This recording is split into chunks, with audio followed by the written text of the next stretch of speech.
And let's go to top story. One of the big global voices, the Indian origin CEO of US-based payment company Mastercard, Ajaypal Banga, has come out in defense of Indian government on reforms. Ajaypal Banga said 1 or 2 quarters of slow economic growth shouldn't impact pace of reforms. Let's hear what he had to say in this exclusive conversation.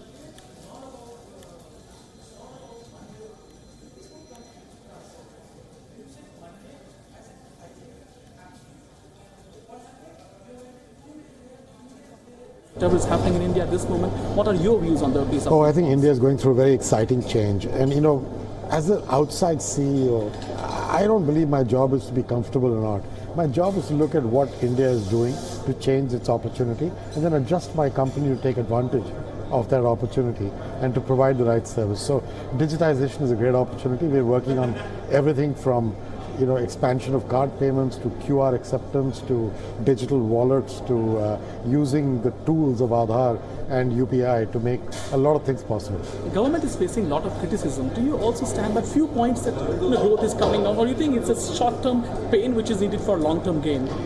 My view is that India has made enormous change in the last 2 decades. Look at our FDI, look at our GDP, look at our foreign reserves. And so trying to put India's growth and its history into a quarter here or there, that's not what I'm a believer in. Reform is hard.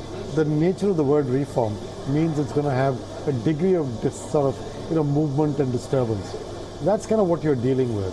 But the basics of what they're putting into place to formalize the economy, to bring more employees and people into the formal economy, to help promote skills, to help promote tourism, to help fix bank balance sheets. These are all outstanding, even and beyond the digitization. Everybody's talking about digitization, but actually there's a lot of things the government is doing that I find is really interesting. I want to make sure you understand these are not just being done in the last 2 or 3 years. The Indian government has been working on change for the last 10, 15, 20 years.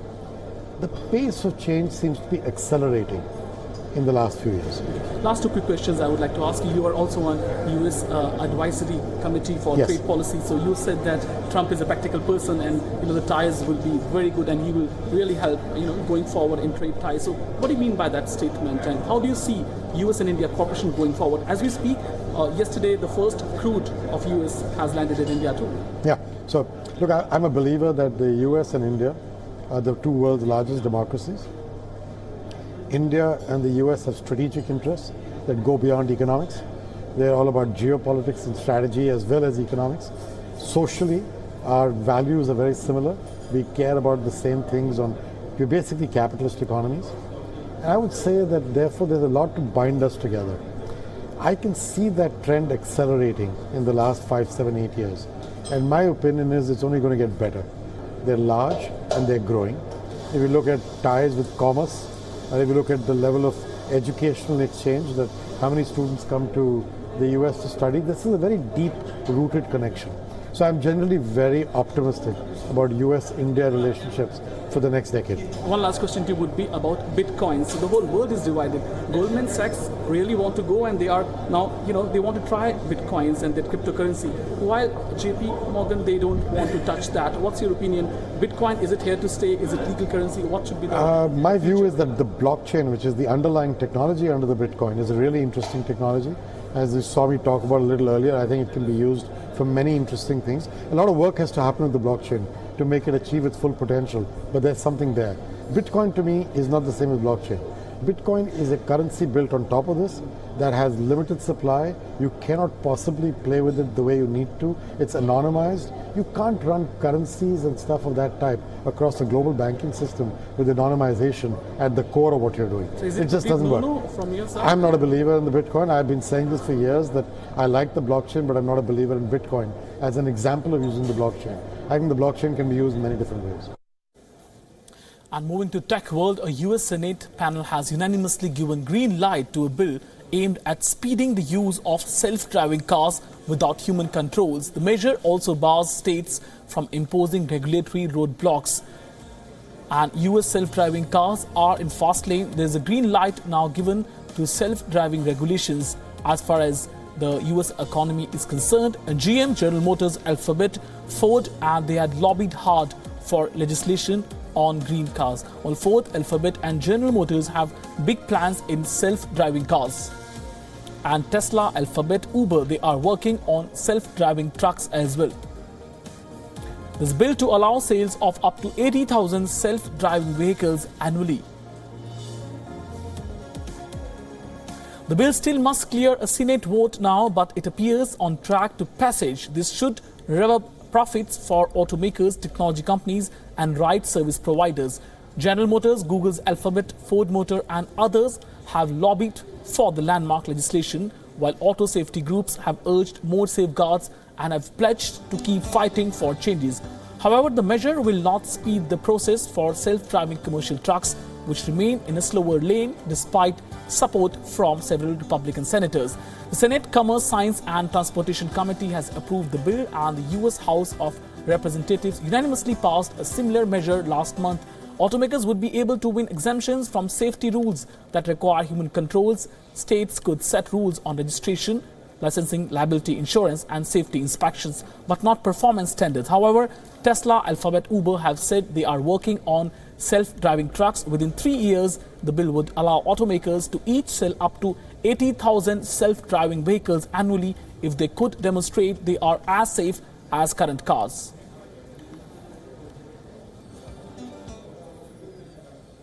And Russia has said a deal between OPEC and rival oil producers to reduce production could be extended to the end of next year, a longer time frame than others have suggested in a bid to curb a supply glut. So Russian crude oil cuts are going to be extended. The oil cuts with OPEC could last till 2018 end. And there's a longer time frame for oil production cuts. The Russia-OPEC pact due to expire in March next year. The oil last week reached $60 a barrel, and Venezuela also is mulling further oil cuts. The pact between OPEC, which is Organization of Petroleum Exporting Countries, Russia and other producers on cutting oil output by about 1.8 million barrels per day, is now due to expire in March. Russian president's comments raise prospect of a longer extension than others have mentioned. Saudi Energy Minister Khalid Al-Faleh and other OPEC ministers have suggested prolonging the deal by months, but not until the end of next year. The participants in the output deal are showing more confidence than the supply cuts, which began in January this year, and they are starting to erode a glut.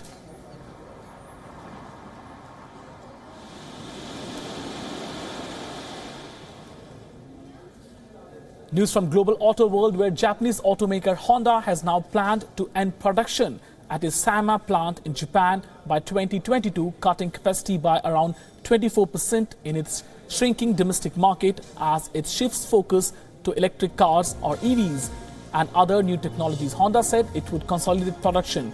So Honda would cut Japanese production. Auto majors' sales have stagnated, and Honda is facing pressure to cut costs in legacy businesses. Toyota Motor has ended production at its Australia plant though, and General Motors has sold its European operation to PSA Group. Honda has seen stagnant domestic sales and said it was streamlining its Japanese operations, while automobile plant closures are rare in Japan. Honda, like its global rivals, is facing pressure to cut costs in legacy businesses, including countries where sales and profits are weak, in order to fund expansion in China and development of new technology. Earlier this week, Toyota has ended production at its plant in Australia, while Ford Motor said it would cut $14 billion in cost in the next 5 years. General Motors earlier this year sold its European operations to France PSA Group, while it also plans to exit India and other countries.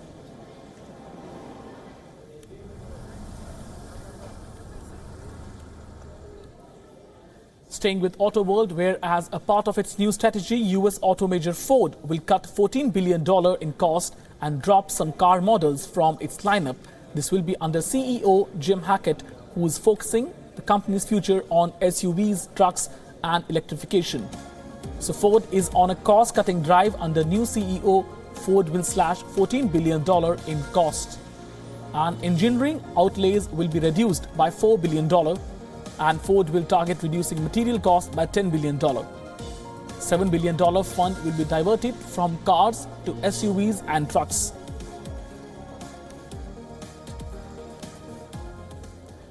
And Ford will target reducing material costs by $10 billion and engineering costs by $4 billion over the next 5 years. Ford plans to shift spending towards products like Resurrection Bronco SUV while axing passenger cars without naming specific models. Ford's new CEO is on a mission to win over Wall Street and convince ready investors that he has a plan to reverse a 3-year stock slide with profits and market share falling. Ford is being outmaneuvered by competitors such as General Motors and Tesla when it comes to getting electric vehicles and autonomous technology on the road. Now, Ford plans to reallocate $7 billion that had been earmarked for cars to spend instead on SUVs and trucks. Ford also will scrap its mostly go-it-alone strategy under former CEO Mark Fields and be more active pursuing M&A and joint ventures.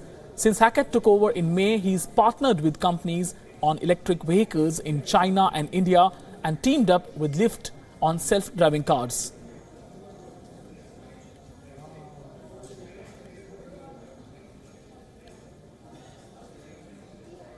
And internet giant Yahoo has said all $3 billion of its accounts were hacked in 2013 data theft, tripling its earlier estimate of size of largest breach in history.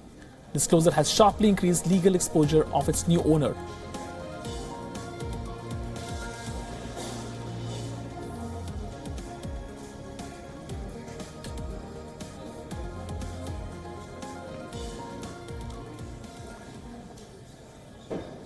And let's tell viewers about internet speed that is prevailing around the world. Australia has been a laggard as far as internet speeds are concerned. There, Australia has been beaten by Kenya, Hungary, and other countries in the world. Australia's $36 billion broadband network, it was meant to spearhead a digital revolution. Instead, the botched project risks becoming a poster child for government mismanagement. Australia's biggest ever infrastructure investment has turned into a political football plagued by cost overruns and construction delays. Now, with the network years behind the original schedule and only about half finished, Australia has slumped to 15th place on a global leader and internet speeds, behind Kenya and a string of former Soviet bloc nations. Public frustration with the project is boiling over amid mounting criticism that politics is trumping policy across a host of areas.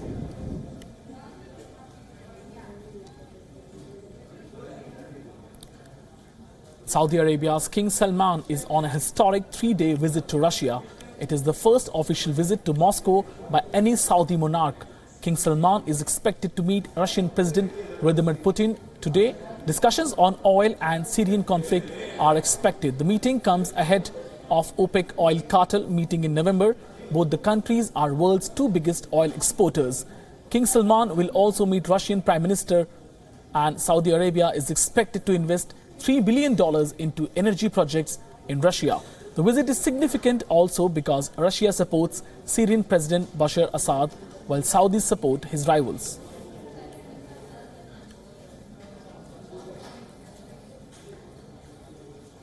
And a day after Indian Prime Minister Modi admitted economic growth had not been very encouraging, the opposition leader Rahul Gandhi exhorted the government to work towards creating more job opportunities. The debate on employment and GDP growth assumes significance as PM Narendra Modi-led government has completed more than 3 years of its 5-year tenure.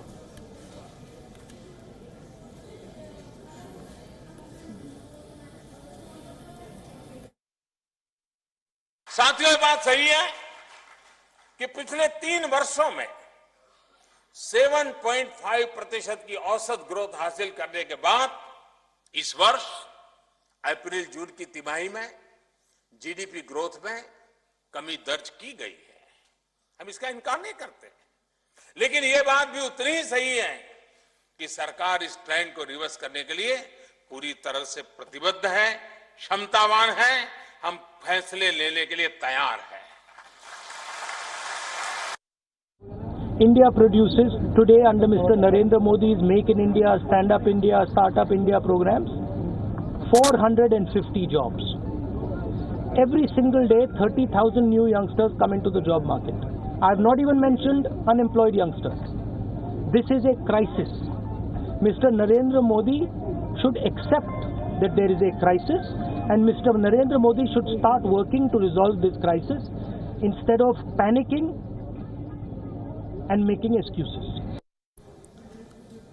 And Japan's transport ministry has conducted raids at 2 plants, including Nissan plant. They were producing the cars in addition to 4 checks performed last week as part of a probe into unauthorized vehicle inspections. Japanese auto major Nissan had earlier said it is recalling some 1.2 million cars in Japan that did not meet domestic rules for final inspection of vehicles. Approximately 12,10,000 units produced between October 14 and September 17 will be subject to re-inspection.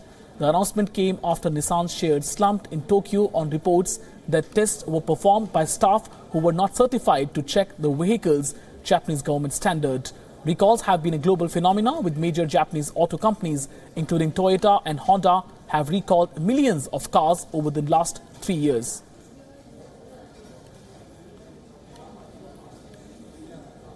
And many Indians migrate to America looking for high-paying tech jobs, and a tantalizing new possibility may be opening up for them now. The tech giant Amazon has announced it's going to start building a second massive headquarters somewhere in America starting next year. Chicago is one of the cities hoping to win that prize, and WION's Andy Rosgan has a look at what it could mean for the tech scene there. In Chicago's Little India neighborhood, in the shops and cafes where so many young people in the tech industry hang out, everybody's talking about it. The possibility that tech giant Amazon might build its second headquarters in Chicago.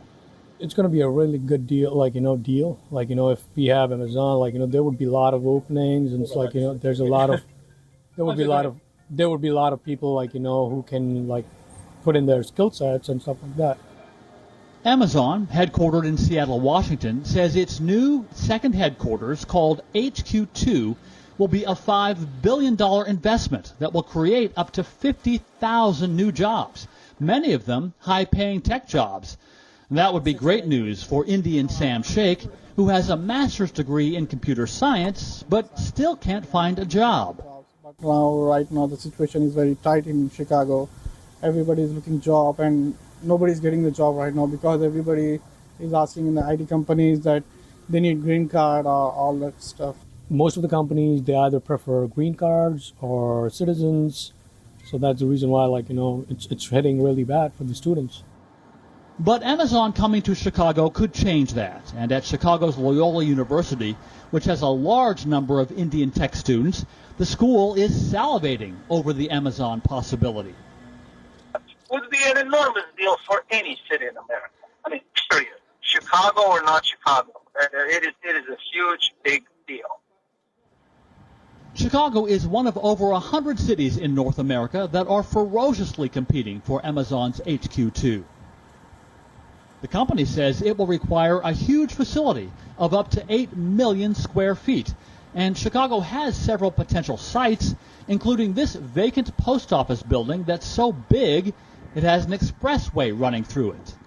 But not everyone is happy with the idea of Amazon coming to Chicago. The company is looking for big tax breaks, and critics say Chicago taxpayers would ultimately lose more than they would gain.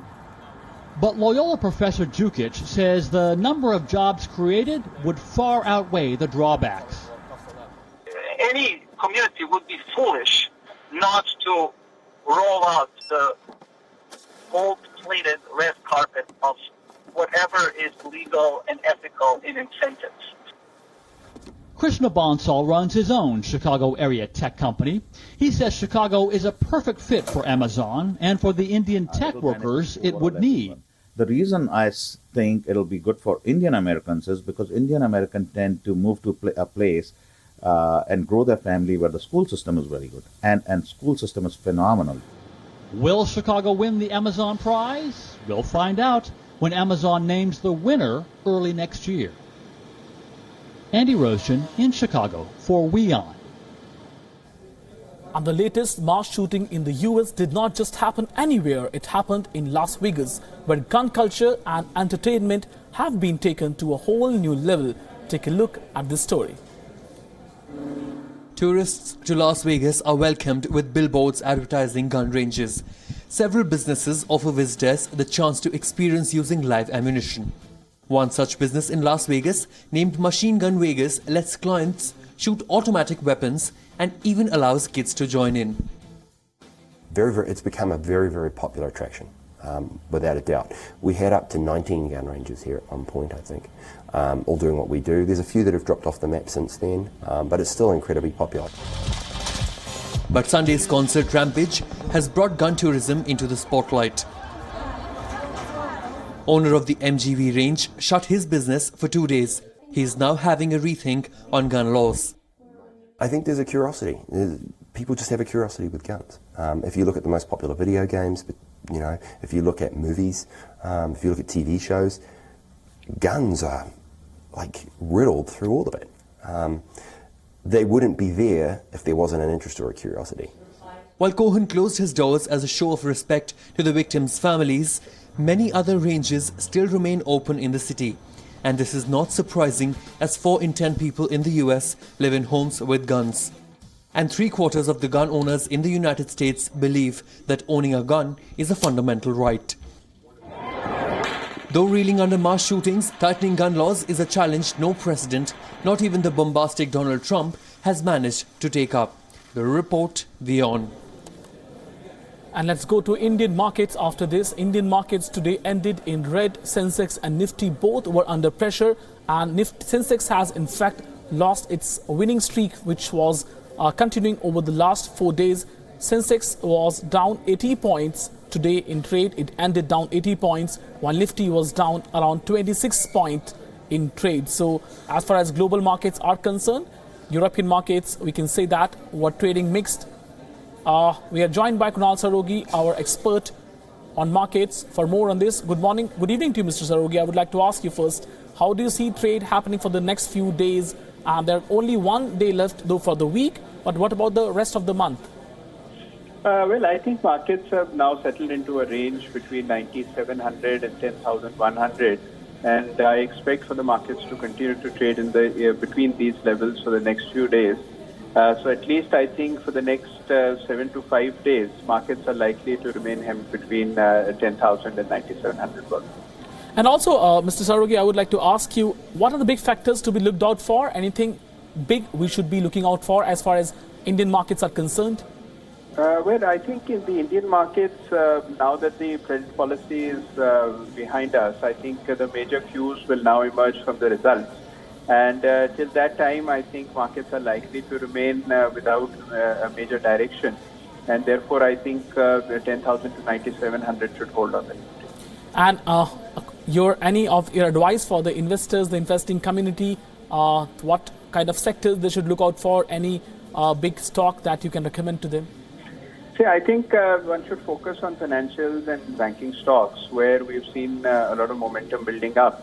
And some of these stocks have corrected quite sharply from their highs. And I think at the current levels, they merit buys. So NBFC stocks in particular, microfinance companies, I think that is the space one should look at. And what about the global markets? Before I let you go, Mr. Sarogi, what about the global markets? What are the big factors that can, pump up the stocks or bring them down? So what are the big factors one should look out for as far as global markets are concerned? Will OPEC meeting be a big factor to look out for? Absolutely. I think that is one cue that the market is focusing on. Also, I think how the geopolitical situation plays out vis-a-vis North Korea, that I think is another worry on the market's mind. So globally, I think geopolitics is what will determine the course for the markets globally as well as in India. Thanks, Kunal, for talking to us and getting us all these details.